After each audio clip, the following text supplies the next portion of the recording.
An armed black male commits a mass shooting and cops peacefully take him away. Ooh, I thought that never happened. I thought that only happened with whites. New York Times also tries to cover their lies. This is the end of hour 2 of the Jesse Lee Peterson Show. Tuesday, September 22nd, 2020. I am James Hake with Hake News, not fake news. Jesse Lee Peterson will be right back. Stay tuned for hour 3. Then after that, catch the Hake Report, thehakereport.com/show. That's my show, live Monday through Friday, 2 hours starting at 9 a.m. Pacific Daylight Time. I mentioned this on my show yesterday, Revolver.news and the Gateway Pundit report. BLM activist wearing a Breonna Taylor t-shirt walks into a bar and murders 3 people with no altercation, just blam, blam, blam. Crazy. A black male walked into a Louisville, Kentucky bar owned by a retired police officer and shot 3 so-called random people, men, at point-blank range on Friday night while wearing a Justice for Breonna Taylor t-shirt. The suspect was smiling reportedly from ear to ear as he was arrested for the shooting at Bungalow Joe's Bar and Grill.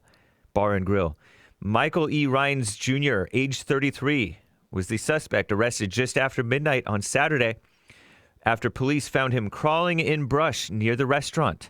The Gateway Pundit says that the national media has completely ignored this story.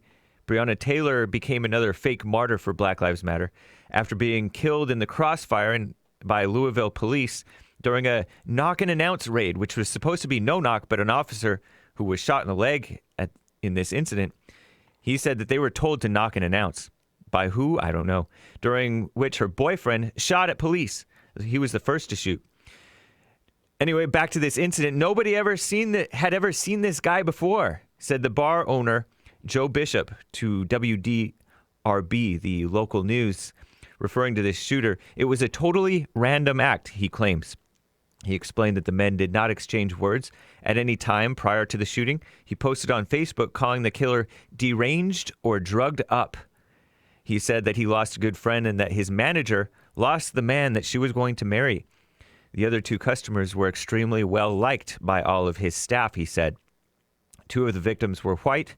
1 was black, all men, males. Torian Jermaine Hudson, age 26, was the black young man.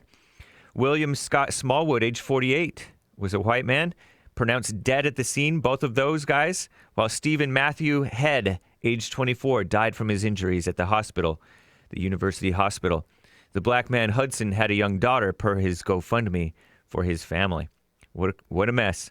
And what's this about? Revolver.news and Quillette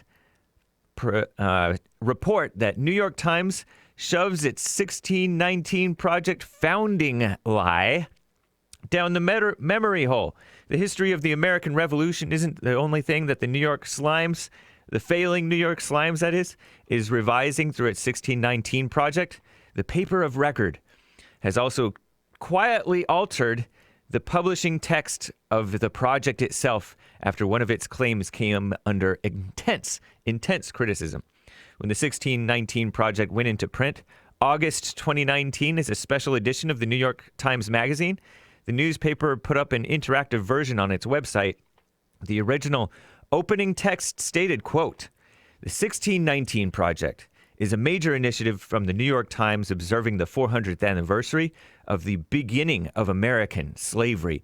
It aims to reframe the country's history, understanding that 1619 as our true founding, and placing the consequences of slavery and contributions of Black Americans at the very center of our national narrative." Without announcement or correction, they got rid of that "our true founding" line. They quietly edited out that passage. Now it reads, "The 1619 Project is an ongoing initiative from the New York Slimes magazine that began August 2019, the 400th anniversary of the beginning of American slavery. It aims to reframe the country's history by placing the consequences of slavery and the contributions of Black Americans at the very center of our national narrative." Such dumb kiss-ups, right? In the previous passage, particularly the description of the year 1619 as our true founding quickly became a flashpoint for controversy around the project because they're lying. Revisionist history. And it was written by a black female with wild Ronald McDonald red hair.